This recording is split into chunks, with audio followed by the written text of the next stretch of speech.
Hi everyone, today I have the Ordinary Azelaic Acid Suspension 10%.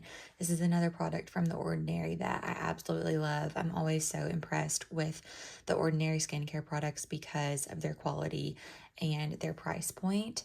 And a few of my main skincare concerns are just overall dullness and skin texture. And so this targets both of those really well. I love the formula. I'll show you all just the overall packaging, and then you just flip this up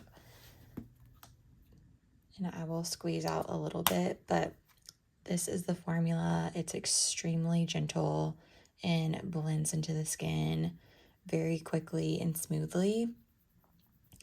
And I really like that this layers well underneath makeup and other skincare items that I use as well.